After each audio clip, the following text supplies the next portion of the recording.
Jack Miller looked up at the night sky from his back porch in rural Montana.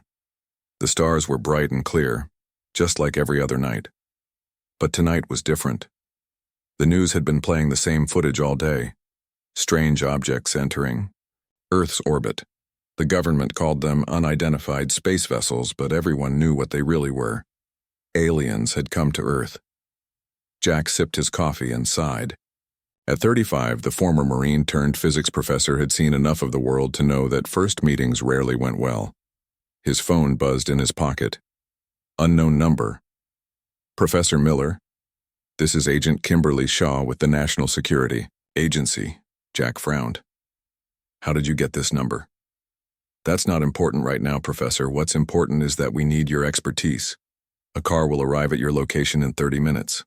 Pack for a few days. The line went dead before Jack could argue. He looked back at the stars one more time before heading inside to pack. 4 hours later, Jack found himself in an underground facility in Colorado. Men and women in military uniforms rushed around, their faces tight with worry. Agent Shaw met him at the security checkpoint. She was tall with short brown hair and eyes that missed nothing. Thank you for coming, Professor Miller. Follow me. She led him to a conference room where a group of important-looking people sat around a large table. On a screen at the front of the room was the image of a woman. But she wasn't human. Her skin had a purple tint and her eyes were too large. Her head was hairless except for what looked like a crest of feathers running from her forehead to the back of her neck. What am I looking at? Jack asked. This is Commander Zaravex of the Cathari Empire, Agent Shaw said. She sent this message 2 hours ago. The alien woman on the screen began to speak. Her voice was smooth but had a strange accent. People of Earth. We, the Cathari Empire, have observed your planet for some time. Your technology is primitive. Your social structure is flawed. Males hold power despite their obvious physical limitations. This is inefficient. We offer our protection in exchange for your resources. Respond within 1 Earth day, or we will assume you are hostile. The message ended, and the room fell silent. General Frank Howard, a stern man with gray hair, turned to Jack. Professor Miller, Agent Shaw tells me you're the man we need. You have military experience and you understand advanced physics. We need to know if we can fight these aliens if we have to. Jack shook his head. With all due respect, sir, if they can travel between stars, their weapons will be far beyond ours.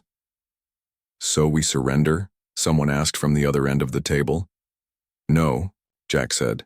We talk, we learn, and we prepare, just in case. But we don't show fear. 3 days later, Jack found himself on the International Space Station, which had been chosen as the meeting place with the Cathari. The station had been evacuated except for a small team. Jack, Agent Shaw, Dr. Nancy Green from the State Department, and 2 astronauts named Ryan Porter and Helen Ward. The Cathari shuttle docked with the station at exactly noon. Jack watched through a window as 3 alien women entered through the airlock. They were tall, at least 7 feet, with muscular bodies that moved with the grace of trained fighters. Their skin ranged from light purple to deep blue, and each had a different pattern of feathers on their head. The one in front had to be Commander Zaravex. Her feather crest was bright red, and she wore armor that shimmered with an unknown metal. The 2 behind her carried weapons that looked like advanced rifles. Agent Shaw stepped forward as the aliens approached. Commander Zaravex, welcome to the International Space Station. I'm Agent Shaw, Earth Security Representative. Zaravex looked down at Shaw, her large eyes blinking slowly. You send a female to speak. At least you understand proper protocol. Her eyes scanned the room and landed on Jack. Why is this male here? Is he your servant? Before Agent Shaw could answer, Jack stepped forward. I'm Professor Jack Miller. I'm here as a scientific advisor. The alien women looked at each other and made sounds that had to be laughter. Your males do science? Zaravex asked. How amusing. In Cathari society, males are valued for physical labor and breeding, not their minds. Jack felt his face grow warm, but he kept his voice calm. On Earth, both men and women contribute to science, art, leadership, and every other field. We find that diversity makes us stronger. Zarovex made a dismissive gesture. Your ways are primitive. Now, let us discuss your surrender and the resources we require. Dr. Green stepped forward. Commander, we haven't agreed to surrender anything. We hope to establish diplomatic relations. Diplomatic relations are for equals, said one of the other aliens, her voice sharp. Your species is not our equal. Jack studied the aliens as they spoke. Their technology was advanced, but something about their ship's design had caught his attention when it docked. The way it manipulated gravity suggested specific limitations. Your faster-than-light drive, Jack said suddenly. It uses quantum folding rather than wormhole technology, doesn't it? The Cathari went silent. Zarovex narrowed her eyes at Jack. How could you possibly know that? Just a theory I've been working on, Jack said with a shrug. Quantum folding would be more energy efficient but creates instability in the ship's gravitational field. I noticed your shuttle seemed to compensate for that when it docked. The second Cathari warrior stepped closer to Zarovex and whispered something. The commander's expression darkened. It seems we have underestimated your species' scientific knowledge, Zarovex said. But science is not everything. A species must be strong to survive in this galaxy. We agree, Agent Shaw said. That's why we've survived on Earth despite countless natural disasters and our own wars. Zarovex studied the humans for a long moment. Very well. I propose a series of challenges to determine if your species deserves respect rather than subjugation. Tests of combat, intelligence, and survival skills. And if we win these challenges? Jack asked. If you win even one, Zarovex said with a smile that showed pointed teeth, we will consider you worthy of negotiation rather than surrender. The three humans looked at each other. They had no real choice. We accept your challenge, Dr. Green said. Zarovex nodded. Good. We begin tomorrow. Prepare your best warriors and thinkers. She looked at Jack again. Perhaps even this male might surprise us, though I doubt it. As the Cathari turned to leave, the third alien, who had remained silent until now, looked at Jack with what seemed like curiosity rather than contempt. She nodded slightly to him before following her commander. When they were gone, Agent Shaw turned to Jack. What just happened? Jack watched the alien shuttle through the window as it detached from the station. I think we just entered an intergalactic competition that will determine the fate of our planet. He smiled grimly. And I'm pretty sure they still don't think we have a chance. The meeting room on the space station felt colder the next day. Jack adjusted his collar as he waited with the Earth team. Dr. Susan Rodriguez had joined them overnight, flown in from her lab in Arizona. As the world's leading xenobiologist, she was eager to learn more about the Cathari. Even if they're hostile, this is the opportunity of a lifetime, she whispered to Jack. Her dark eyes sparkled with excitement despite the tension in the room. Lieutenant William Carter stood by the door, his hand never far from his weapon. He had been sent by General Howard to protect the diplomatic team, though everyone knew his gun would be useless if the Cathari decided to attack. They're coming, Agent Shaw announced as lights flashed near the airlock. The door slid open, and Commander Zarovex entered with her guards. Today, a new Cathari accompanied them. She was slightly shorter than the others, with blue-green feathers and bright yellow eyes that studied the humans with open curiosity. This is Sub-Commander Nyala, Zarovex announced. She will oversee the first challenge. Jack noticed that Nyala looked at the humans differently than her commander did. There was interest there, not just contempt. We have prepared 3 challenges, Zarovex continued. Combat, knowledge, and survival. You may choose which to face first. Agent Shaw glanced at Jack, who gave a slight nod. We choose knowledge, she said. Zarovex seemed surprised, but quickly hid it. Very well. Sub-Commander Nyala will present the challenge. Nyala stepped forward and placed a small device on the table. It projected a 3-dimensional image of what looked like a complex engine. This is a simplified version of a standard Cathari power core, Nyala explained. Her voice was softer than Zarovex's, but still carried authority. It has a flaw that causes it to lose efficiency over time. Identify the flaw and suggest a solution. Dr. Rodriguez leaned forward, fascinated by the alien technology. Jack studied the hologram carefully, turning it with his hands to see all sides. "This is impossible," Lieutenant Carter muttered. "We've never seen this technology before." "Physics is physics," Jack replied quietly. "Some principles are universal." The room fell silent as Jack and Dr. Rodriguez examined the power core from all angles. Jack noticed something about the way energy flowed through one section. "The issue is here," he said, pointing to a junction where several lines met. "The quantum particles are colliding at the wrong angle, causing energy loss." Nyala's eyes widened slightly. "Correct. But what is your solution?" Jack thought for a moment. "You would need to adjust the field modulator to create a spiral pattern, rather than a direct flow, like this." He used his fingers to show the change in the hologram. The Cathari women looked at each other. Zaravex's expression darkened, but Nyala seemed impressed. "That is correct," Nyala said. "How did you know this?" Jack shrugged. "I've been working on similar theoretical problems. The math suggested this would be the most efficient solution." "Impossible," one of the guards said. "Their science is too primitive." "Perhaps not as primitive as we thought," Nyala replied, her eyes still on Jack. Zaravex stepped forward. "One lucky guess does not prove your species' worth. The combat challenge will be next. Prepare your best fighter." After the Cathari left to prepare, the Earth team gathered to discuss their options. "I should take the combat challenge," Lieutenant Carter said. "I'm trained for this." "No offense, Lieutenant, but these women are 7 feet tall and from a warrior culture," Agent Shaw pointed out. "We need to think strategically." "What about their biology?"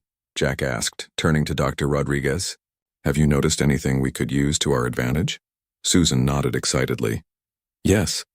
Their muscle density appears different from ours, and their eyes suggest sensitivity to certain light frequencies. Also, their breathing rate indicates they might be used to an atmosphere with more oxygen than ours. So they might tire more quickly in our air," Jack said. "That could help." 2 hours later, they gathered in a larger area of the station. The Cathari had cleared out equipment to create a space for the combat challenge. A tall, muscular Cathari with dark purple skin and black feathers stood in the center. She carried no weapons but looked more dangerous than the guards with their rifles. "This is Warrior Thylax," Zaravex announced proudly. "Undefeated in 50 combat trials." Lieutenant Carter stepped forward, but Jack put a hand on his arm. "Let me," he said quietly. "Are you crazy?" Carter hissed. "She'll break you in half." "Trust me. I have a plan." Before anyone could argue further, Jack stepped into the makeshift arena. The Cathari warriors made that strange laughing sound again. "The male wishes to fight?" Thylax asked, sounding amused. "This will be quick." Jack removed his jacket and stood in his t-shirt and pants. He looked small compared to the alien warrior. "The rules are simple," Nyala announced. "The first to surrender, or become unable to continue, loses. No weapons, no outside help." Thylax didn't wait for Jack to prepare. She charged forward with surprising speed. But Jack had been watching the Cathari move. He noticed how they adjusted to the station's artificial gravity, how their breathing changed in Earth's atmosphere. Jack sidestepped at the last moment, using Thylax's momentum against her. The Cathari warrior stumbled but quickly regained her balance. "Quick for a male," she said, circling Jack. Jack didn't respond. He focused on his breathing, on conserving energy while Thylax moved around him. The Cathari warrior attacked again, this time more cautiously. Jack blocked her strike, but the force of it sent pain shooting up his arm. For 10 minutes they fought. Jack couldn't match Thylax's strength, but he used her size against her, keeping his movements efficient while she began to breathe harder in the unfamiliar atmosphere. The Earth team watched in silence as Jack held his own, avoiding most of Thylax's attacks and landing a few strikes of his own. Finally, Thylax caught Jack with a powerful blow to the chest. He fell hard and struggled to get up. The Cathari warrior stood over him, ready to end the fight. "Surrender, male," she said. Jack looked up at her, then at Zarevex and Niala watching from the side. He saw something unexpected in Niala's eyes, not contempt but concern. "I surrender," Jack said, rising slowly to his feet. Thylax nodded and stepped back. "You fought well for a human." Zarevex approached, her expression unreadable. "You have lost the combat challenge as expected, but you lasted longer than we anticipated." "We won the knowledge challenge," Agent Shaw pointed out. "According to your terms, that means we deserve negotiation, not surrender." Zarevex's feathers ruffled in what seemed like irritation. "The final challenge remains: survival. Both our species will select 3 representatives to complete a task on the surface of your moon. Those who complete it first win." As the Earth team left to discuss this new challenge, Niala approached Jack. "Your fighting style was unusual," she said. "You used Thylax's strength against her." "It's an Earth technique," Jack replied. "Sometimes the smaller fighter can win by being smarter, not stronger." Niala tilted her head. "An interesting concept. In our society, strength determines leadership." "And has it always been that way?" Jack asked. Something flashed in Niala's eyes. Surprise, perhaps, or memory. "That is not relevant," she said, but her voice lacked conviction. As she walked away, Jack wondered what secrets the Cathari might be hiding about their past, and why Zarevex seemed so determined to prove human inferiority, even when evidence suggested otherwise. "What did she want?" Dr. Rodriguez asked, joining Jack. "I'm not sure," Jack said, "but I think not all the Cathari share their commander's view of humans." "A potential ally?" Susan suggested. Jack watched as Niala rejoined her team, standing slightly apart from the others. "Maybe. Or maybe just a scientist curious about a new species, just like you." Susan smiled. "We need to prepare for this moon challenge. Any ideas?" Jack nodded slowly. "A few. And I think it's time we showed the Cathari what humans are really capable of." Jack looked out the window of the transport ship as it approached the moon. The gray surface below showed signs of human presence: the old Apollo landing sites, the new International Research Base, and the mining operations that had started 5 years ago. Now it would be the site of the final challenge between humans and the Cathari. "Are you sure about this plan?" Captain Laura Winters asked from the pilot's seat. She had been called in specifically for this mission due to her experience with experimental spacecraft. "Not entirely," Jack admitted. "But it's our best shot." Dr. Rodriguez checked her equipment one more time. "The data we collected from the first 2 challenges should help.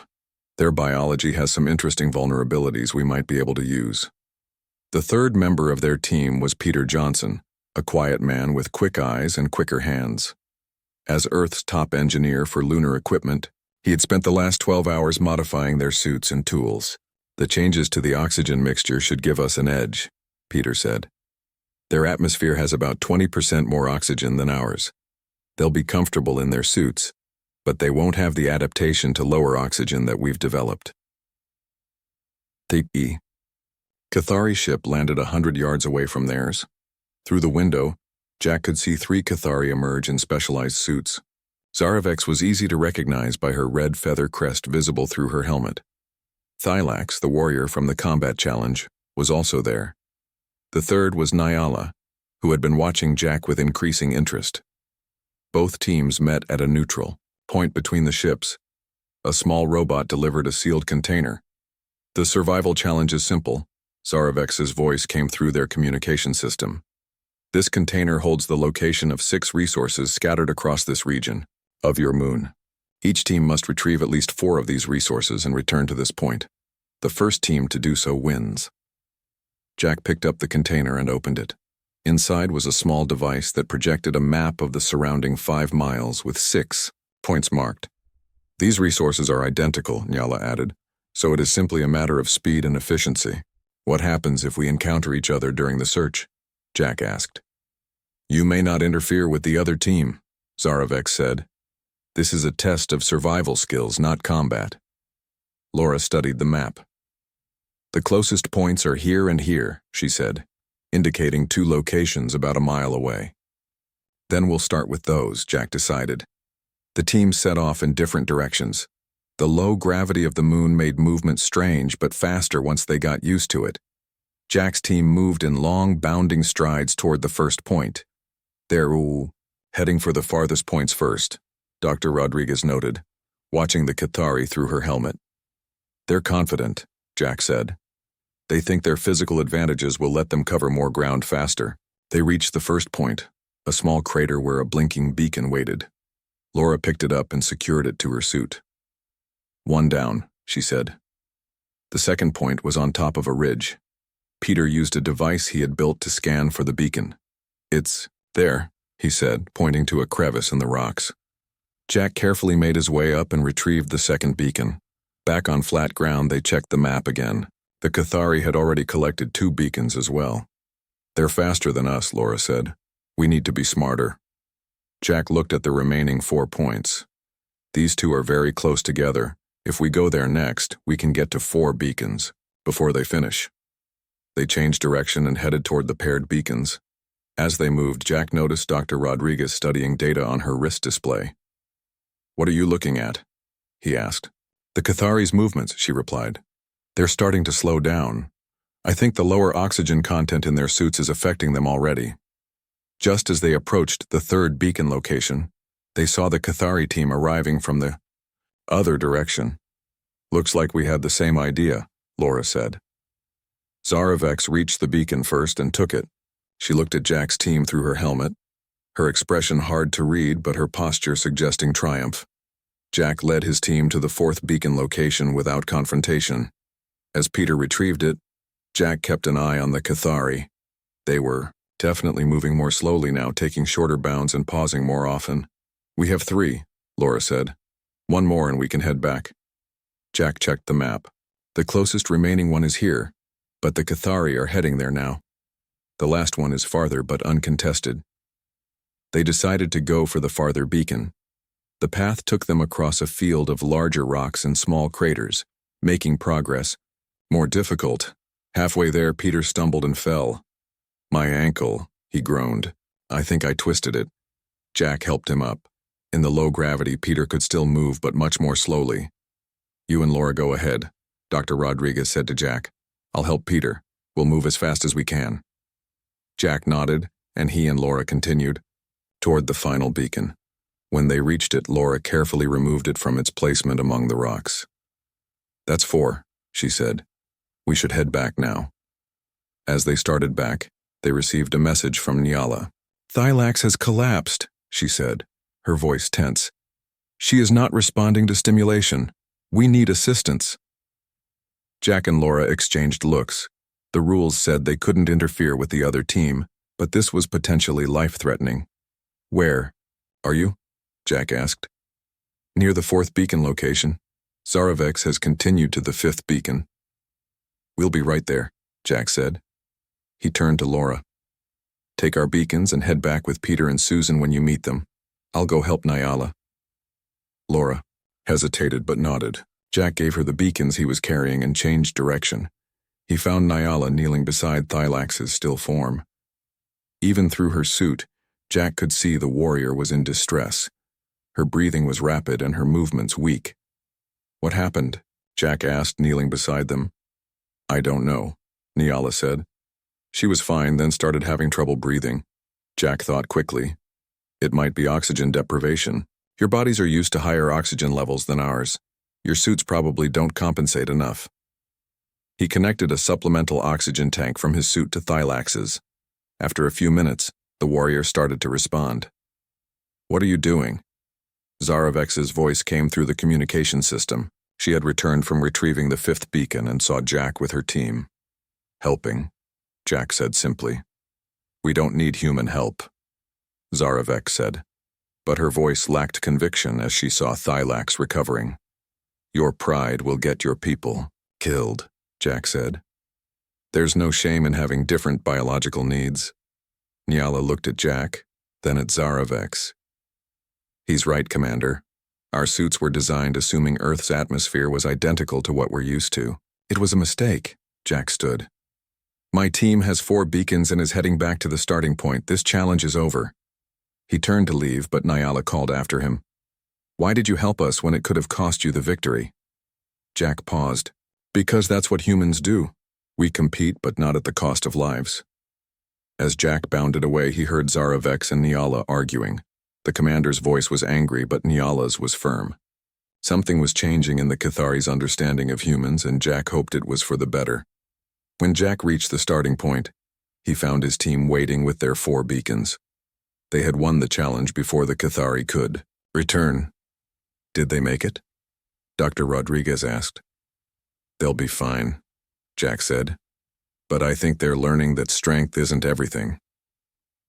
As they boarded their ship to return to the space station, Jack wondered what this victory would mean for Earth's future with the Cathari. The challenges were over, but he suspected the real test was just beginning. The return journey to the space station was quiet. Jack stared out the window at Earth below, beautiful and blue.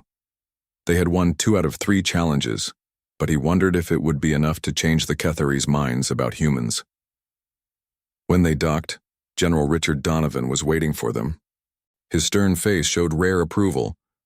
"Well done," he said as the team exited their shuttle. "The President herself has been watching your progress." The general pulled Jack aside as the others went ahead. "We've received a strange transmission.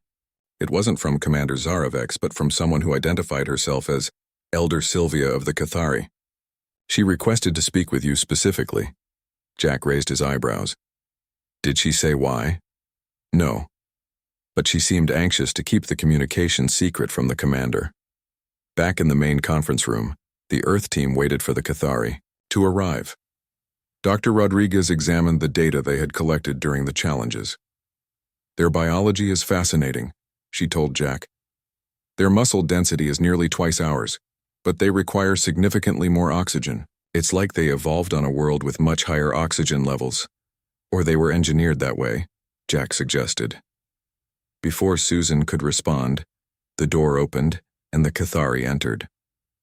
Zaravex's posture was stiff, her feather crest flat against her head. Thylax looked fully recovered but subdued. Nyala's expression was unreadable, but she met Jack's eyes briefly. "You have won 2 of the 3 challenges," Zaravex said formally. "According to our agreement, we will negotiate rather than demand surrender." Agent Shaw stepped forward. "We appreciate your honoring the agreement. Earth is open to establishing diplomatic relations with the Cathari. I must consult with my superiors before formal negotiations can begin," Zaravex said. "We will return to our ship for now." As the Cathari turned to leave, Nyala lingered. "Professor Miller, may I speak with you privately? I have some scientific questions about human physiology." Jack looked at General Donovan, who nodded slightly. "Of course," Jack said. They moved to a smaller room adjacent to the conference area. Once the door closed, Nyala's demeanor changed. Completely. "I don't have much time," she said urgently. "Elder Sylvia wishes to meet with you. She is the oldest living member of our council and disagrees with Zaravex's approach to Earth." "Why does she want to meet me?" Jack asked. "Because you showed both intelligence and compassion, traits our society once valued more highly." Nyala glanced at the door. "Meet me at Airlock 3 in 2 hours. I will take you to her secretly." After Nyala left, Jack informed General Donovan and Agent Shaw about the meeting. They disagreed about whether he should go. "It could be a trap," the general warned. "Or it could be our chance to understand the Cathari better," Agent Shaw countered. "If there are factions among them, we should know about it." In the end, they agreed Jack would go, but with precautions. A small tracking device was hidden in his clothing, and Dr. Rodriguez prepared emergency medical supplies tailored to what they now knew about Cathari biology. 2 hours later, Jack met Nyala at the airlock. She led him to a small shuttle, and they departed for the Cathari mothership. As they approached, Jack saw how massive it was, nearly a mile long with strange curved sections that didn't follow human design logic. "Our ship carries 10,000. Cathari," Nyala explained. "Most are in hibernation for the journey." 10,000? Jack was stunned. "All female?" Nyala hesitated. "Mostly. There are some males, but they are not like your males. They docked at a secondary port, and Nyala led Jack through corridors that seemed designed to avoid main areas. Few Cathari were visible, and those who saw them quickly looked away as if pretending not to notice. Finally, they reached a section with different lighting and architecture. The door opened to reveal a chamber filled with plants and water features that reminded Jack of Earth gardens. In the center sat an elderly Cathari. Her feathers were white with age, and her skin was pale blue. Despite her obvious age, her eyes were bright and alert. "Elder Sylvia," Nyala said respectfully, "this is Professor Jack Miller of Earth." "Thank you for coming," Elder Sylvia said. Her voice was soft but clear. "Please, sit."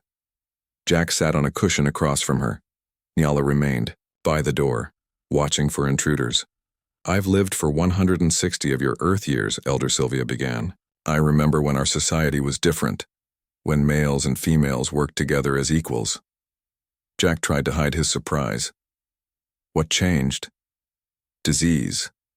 A terrible illness that affected only males. It nearly wiped them out." Elder Sylvia's eyes grew distant with memory. "To save our species, our scientists altered our genetics.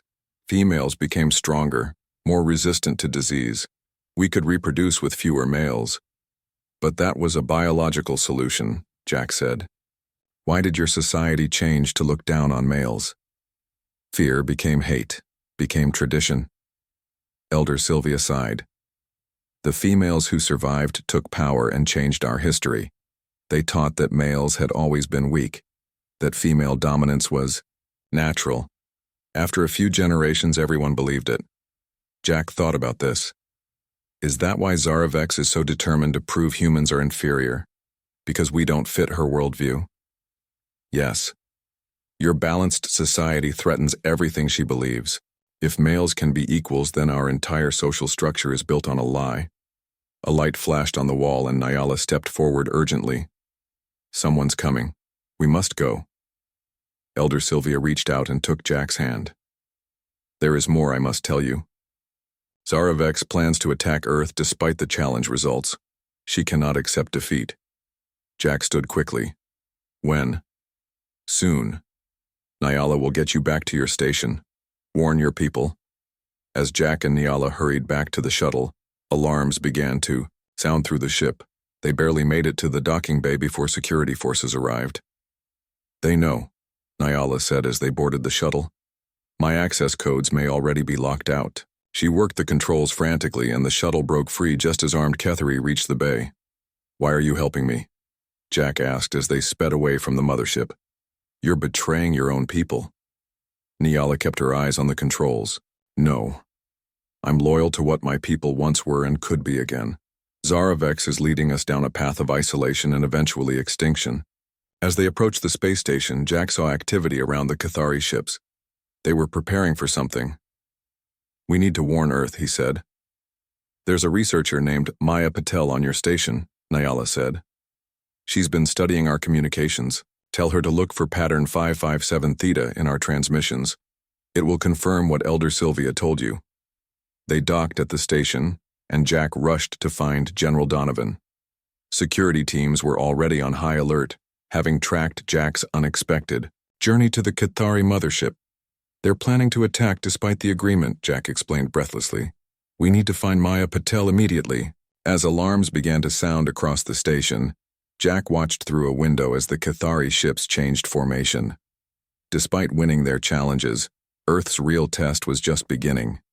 And somewhere on the Cathari mothership, an elderly alien was risking everything to help a species she had only just met, because they reminded her of what her own people had once been. Alarms blared throughout the space station. Jack ran alongside General Donovan to the command center where they found Maya Patel already working at her computer. Her dark hair was pulled back in a messy bun, and her fingers moved quickly over the keyboard. "What's pattern 557 theta?" Jack asked without preamble. Maya looked up in surprise. "How do you know about that?" "I just found it in their communications yesterday." "Nyala told me to ask you about it. She said it would confirm that the Cathari are planning to attack." Maya nodded and turned back to her screen. She's right. It's a battle preparation code. They're positioning their ships for an attack on major Earth cities. Admiral Patricia Coleman, who had arrived from Earth hours earlier, studied the tactical displays. We've already activated our defense systems, but their weapons are likely far beyond ours. Jack thought quickly. Maybe not. Dr. Rodriguez, what did we learn about their biology? Susan pulled up her data. They're extremely sensitive to certain frequencies of light and sound. And their breathing is different. They process oxygen more efficiently but need more of it. Could we use that against them non-lethally? Jack asked. Engineer Sam Wilson, who had been quietly working in the corner, looked up. We could modify our defense satellites to emit pulses at those frequencies. It wouldn't harm humans, but it might incapacitate the Cathari temporarily. Do it, Admiral Coleman ordered, and prepare all ships for defensive positions only. I want to avoid casualties if possible. As Sam rushed off to implement the modifications, a new transmission came through. On the screen appeared an imposing Cathari female with elaborate gold feathers and ceremonial armor.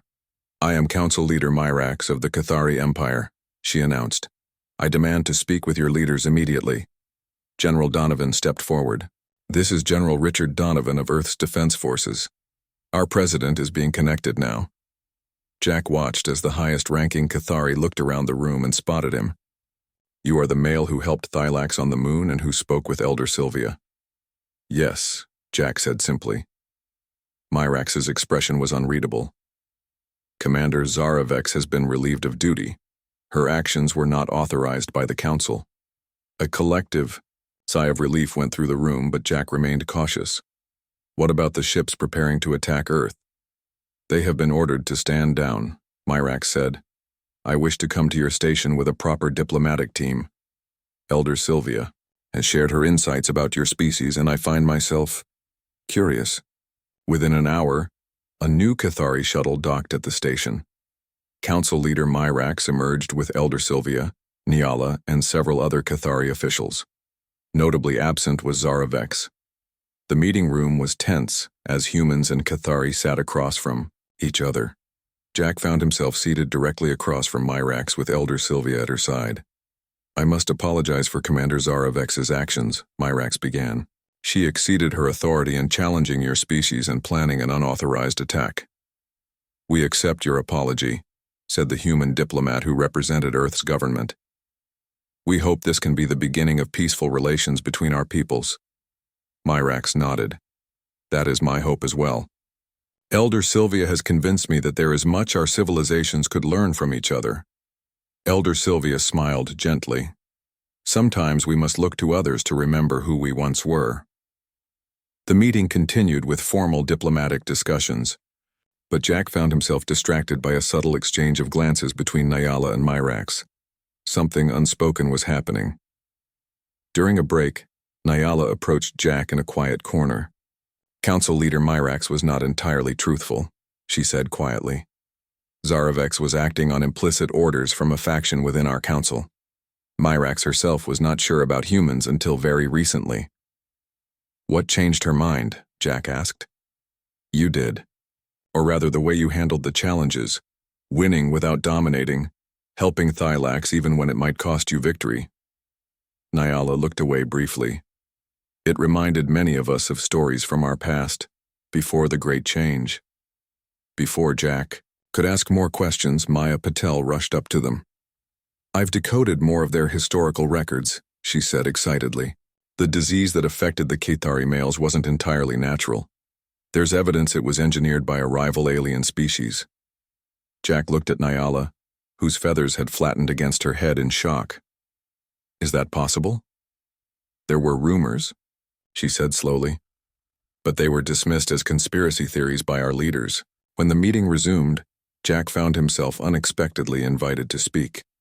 He shared what Maya had discovered, watching as surprise and then anger spread among the Cathari delegates. If this is true, Myrax said, her voice tight with emotion, then our entire society has been built on a deception. Perhaps, Elder Sylvia said gently, it is time to rebuild based on truth. The discussions took a new turn. The Cathari agreed to share their medical knowledge with Earth scientists, who might find a cure for the ancient genetic damage to their males. In return, Earth would share its social structures that allowed for gender equality, despite physical differences. As the formal treaty was being drafted, Jack found himself standing with Nyala near a window, looking out at Earth. "What will happen to your society now?" he asked. "Change," she said simply. "It will not be easy. Many will resist." "Change never is easy," Jack agreed. "But sometimes it's necessary." Nyala turned to face him directly. "The Council has appointed me as the first ambassador to Earth. I will need a guide who understands both our peoples." Jack smiled. "I think I know someone who might be interested in that job." 3 months later, Jack stood in a new facility built specifically for Cathari human relations.